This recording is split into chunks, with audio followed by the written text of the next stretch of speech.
सबसे पहले नहीं, अब तो मौसम बहुत अच्छा है, कोई दिक्कत नहीं है। शिक्षा के सागर परम श्रद्धेय स्वामी ब्रह्मानंद जी महाराज 1800, देखिए सारे बच्चे वापस आ रहे हैं, इनको पता है कि अब इनके मतलब की बातें होगी। 1857 की क्रांति की अमर नायिका मां वीरांगना अवंतीबाई लोधी आज के इस कार्यक्रम के अध्यक्ष, इस कार्यक्रम के मुख्य अतिथि एवं यहाँ उपस्थित सभी श्रद्धेय महानुभाव, प्यारे बच्चों। बच्चे क्या है, गर्मी बहुत थी और गर्मी की वजह से बोर हो गए, तो समझ में नहीं आ रहा है कि हो क्या रहा है और हम लोग यहाँ क्यों बैठे हुए हैं। फिर भी हमने कोशिश की कि आप लोगों को पानी वानी आराम से मिलता है। मेरा थोड़ा सा गला खराब है, बहुत सारी चीजें हो सकता है, आपको समझने में थोड़ी सी असुविधा हो। बहरहाल ये जो कार्यक्रम है ये आप लोगों के लिए है, जो बच्चे इतनी देर से बैठे हुए हैं और उनको क्या पढ़ना चाहिए, कैसे पढ़ना चाहिए, क्या बनना है, कैसे बनना है, बेसिकली ये सारी जानकारी देने के लिए आपको इस कार्यक्रम का आयोजन किया गया है। ज्यादातर जो बच्चे हैं वो 10th, 12th, 8वीं, 9वीं, 10वीं, 11वीं, 12वीं क्लास के बच्चे हैं। और आपको लगता होगा कि हम तो इतने छोटे हैं, हम कैसे कुछ बन जाएंगे, हमारा कोई लक्ष्य क्या हो सकता है, आपको शायद लगता होगा। लेकिन जो बच्चे अभी 10th में या 12th में हैं, अगर उनमें से किसी को इंजीनियर बनना है, मान लो किसी बच्चे को इंजीनियर बनना है, तो इंजीनियर बनने के बाद हम कब एग्जाम दे सकते हैं? जब हम 12th पास कर लेते हैं। कौन सी परीक्षा? 12वीं पास करने के बाद हम इंजीनियर के एग्जाम दे सकते हैं। अभी आप 10th में हो या आप 12th में हो, तो आपके पास कितना समय है?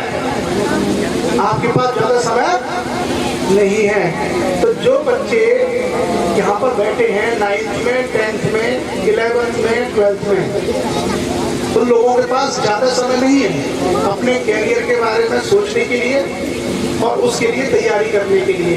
तो जो कुछ भी बातें, जो कुछ भी चीजें हम करेंगे वो सब आप लोगों के लिए है। और आप लोग बहुत ध्यान से सुनना, बाकी लोग ना सुने चलेगा। 10th में आते, इवन जब हम 8th पास करते हैं, इंग्लिश मीडियम के बच्चे हैं या हिंदी मीडियम के? हिंदी मीडियम के हैं। चलो मैं हिंदी में बोलता हूँ। जो बच्चे 8वीं क्लास पास करके 9वीं में आने वाले हैं, जब आप 9th में आते हो उस समय आपको आइडिया लग जाता है कि हमको क्या पढ़ना है और कौन सी चीजें हमको अच्छी लगती हैं। जैसे अगर कोई बच्चा मैथ में अच्छा है तो वो 9th में क्या सब्जेक्ट लेगा? Science with math. जिसको मैथ अच्छा नहीं लगता, जिसको अकाउंट या इस तरह की चीजें अच्छी लगती हैं, वो 8वीं क्लास के बाद पढ़ेगा कॉमर्स। और जिस बच्चे को ये दोनों नहीं अच्छे लगते, वो कहेगा मुझे तो राजा महाराजाओं की कहानियां, नदी नाले झरने झील ये अच्छा लगता है, तो वो क्या लेगा? Art side. यही बोलते हैं गाँव में। तो साइंस साइड, आर्ट साइड और कॉमर्स, ये 3 चीजों के साथ हम 9th क्लास में जाते हैं। लेकिन हमारा जो माहौल है उसमें ये माना जाता है कि बेटा क्या पढ़ो? साइंस। सबको साइंस देगा। माँ बाप की तो इच्छा होती है कि साइंस ही पढ़े। हो सकता है बच्चे को फिजिक्स, केमिस्ट्री, मैथ नहीं आता हो, लेकिन घर के लोग या समाज के लोग कोशिश करते हैं कि वो साइंस पढ़े, तो बच्चे को पता है कि उसका इंटरेस्ट क्या है। तो सबसे पहला जो पड़ाव है आपके जीवन में वो यही है कि अगर आप 9th में आ चुके हो तो आपने डिसाइड कर दिया है। अगर नहीं आए हो, आने वाले हो, तो आप अपने इंटरेस्ट के हिसाब से साइड चुनिए, जिसको आप लोग आर्ट साइड, साइंस साइड या कॉमर्स बोलते हैं। अगर किसी को मैथ में इंटरेस्ट है तो आप साइंस करिए। अगर किसी बच्चे को कॉमर्स में इंटरेस्ट है, अकाउंट में, तो वो कॉमर्स लें। और जिन बच्चों को इतिहास, समाज विज्ञान, राजा महाराजा, उनकी कहानियाँ, झरने, झील, समुद्र, अगर इसमें इंटरेस्ट है तो बच्चे वो आर्ट साइड लें। अब हमने एक पड़ाव पार कर लिया कि हमारे अपने कैरियर के लिए हम क्या पढ़ें और कहाँ पर हम जाएं। ये हमने तय कर लिया कि मुझे साइंस या आर्ट या कॉमर्स पढ़ना है। अब देखिए, जब हम और आगे बढ़ते हैं तो हमारे सामने 9th और 10th में ये सवाल खड़ा होगा कि हमको बनना क्या है। तो आप लोगों ने देखा होगा कि ज्यादातर गांव में लोग क्या बोलते हैं कि मैं तो इंजीनियर बनूंगी या इंजीनियर बनूंगा, मैं तो डॉक्टर बनूंगी। ये बहुत कॉमन है। बहुत सारे बच्चे बोलते हैं मैं मास्टर बनूंगा, है ना, फौज में जाऊंगा, सिपाही बनूंगा। ये चीजें हम लोगों के दिमाग में आती हैं और ये सब आपको आपके घर में, आपके रिश्तेदारों से, आपके स्कूल में, आपके कॉलेज में, आपके टीचर से बार बार सुनने को मिलेगा कि भाई हम इस फील्ड में जा सकते हैं। तो अगर हम शुरुआत करें तो आपके सामने सबसे बड़े कॉम्पिटिशन आएंगे मेडिकल और इंजीनियरिंग के। जब आप 12th पास करोगे या 12th का जिस साल आप एग्जाम दोगे उसी साल आपके सामने मौका होगा डॉक्टर और इंजीनियर बनने का। तो जिन बच्चों को फ्यूचर में लगता है कि वो डॉक्टर या इंजीनियर बन सकते हैं, पहले तो वो 9th में डिसाइड कर लें कि मैथ पढ़ना है और बायो पढ़नी है। क्लियर? उसके बाद 11th में फिर से आपकी स्ट्रीम चेंज होगी। 11th में जब आप आओगे या तो मैथ बचेगा या बायो। अब जिसको डॉक्टर बनना है वो बायो लेगा और जिसको इंजीनियर बनना है वो मैथ पढ़ेगा। अब आप देखोगे कि इंजीनियरिंग के जो कॉम्पिटिशन एग्जाम है, जिसको अभी आप लोग शायद उतना आपको उसके बारे में जानकारी नहीं होगी, लेकिन आपने सुना होगा IIT, BTech जो आप नाम सुनते हो, IIT, AIEEE, UPTU, इस तरह के इंजीनियरिंग के एग्जाम है। उसी तरीके से आपने सुना होगा डॉक्टर बनने के लिए क्या एग्जाम है, नीट, NEET, नीट। तो अगर हमको इन फील्ड्स में जाना है तो हम 9th और 10th से सोचें। क्यों? क्योंकि 12th पास करने के साथ ही, मतलब जब आप 12वीं की परीक्षा दोगे तभी आपको एग्जाम देने को मिलेगा। और बड़े जो कॉम्पिटिशन एग्जाम है उसका टेस्ट नेशनल लेवल का होता है, जिसको हम बोलते हैं नेशनल लेवल का कॉम्पिटिशन। यानी आप फरुखाबाद के हो, कोई तमिलनाडु का है, कोई केरला का है, कोई वेस्ट बंगाल का, यानी किसी भी स्टेट का बच्चा आपके साथ उस एग्जाम में बैठेगा और जो अच्छा तरीके से सवालों को हल करेगा उसी का उसमें सिलेक्शन होगा। तो हमको क्या ध्यान रखना है कि अगर 12वीं के तुरंत बाद कोई परीक्षा देनी है तो 9th क्लास से ही हम उसके बारे में सोचें, उसी के हिसाब से सब्जेक्ट लें और अपनी तैयारी करें।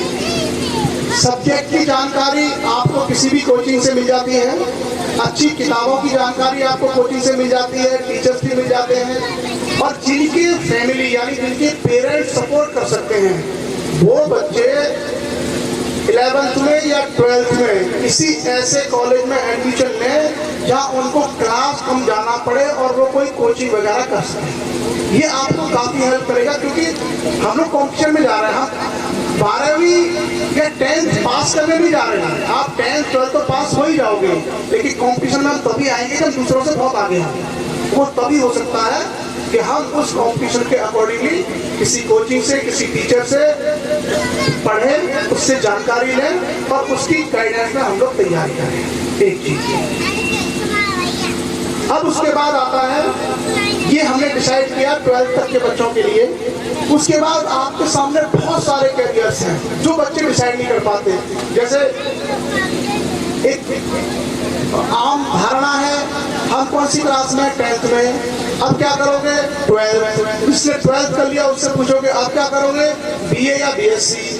जब उसने बीए बीएससी कर लिया तो इधर इसने बोला कि अब क्या करोगे, बीएड या बीटीसी या एमए या एमएससी। फिर नौकरी नहीं मिली, उसके बाद एमएससी कर लिया, फिर अब क्या करोगे, अब समझ में नहीं आता। High school, inter, BA, MSc, BSc करते करते लास्ट तक चले गए, और जब नौकरी नहीं मिलती है, हमारे हाथ में एमए, एमएससी, एमकॉम की डिग्री है, तब सवाल खड़ा होता है कि अब क्या करें। बहुत से लोगों को बीएड करके भी नहीं मिलती है। तब आपकी लाइफ में दूसरे कंपटीशन आते हैं, जिसको हम लोग बोलते हैं प्रतियोगी परीक्षाएं, जिसके माध्यम से हम भारत सरकार में आईएएस, आईपीएस, आईआरएस, रेलवे के अंदर ऑफिसर, बैंक के अंदर ऑफिसर से लेके कर्मचारी, पोस्टल डिपार्टमेंट में कर्मचारी, जो उत्तर प्रदेश सरकार है यानी स्टेट गवर्नमेंट, उसमें तमाम विभागों में एसडीएम, डीएसपी, लेखपाल, सिपाही, ये सारी जो भर्तियां निकलती हैं, इसके माध्यम से अपना कैरियर बना सकते हैं, इसमें हम जा सकते हैं। और जैसा कि प्रोफेसर साहब ने कहा, पढ़ाई क्यों करते हैं, पढ़ाई का सबसे बड़ा मकसद क्या होना चाहिए, नौकरी हासिल करना। कोई आपको बड़ी बड़ी बातें बनाए उसके चक्कर में मत पड़ना। अगर आपको नौकरी नहीं मिलेगी तो आप अपने पैरों पर खड़े नहीं हो पाएंगे, और जब हम अपने पैरों पर खड़े नहीं होंगे तो हम अपनी फैमिली की या बाकी लोगों की मदद कैसे करेंगे। तो पढ़ने का सबसे बड़ा उद्देश्य है कि हम नौकरी हासिल करें या वो नॉलेज हासिल करें जिससे हमारा लाइफ बने, जिससे हमारा कैरियर बने, यानी हम कोई बिजनेसमैन बने या कोई अच्छी नौकरी में जाए। नौकरी को लेकर के लोगों के सामने बहुत ज्यादा समस्याएं नहीं है।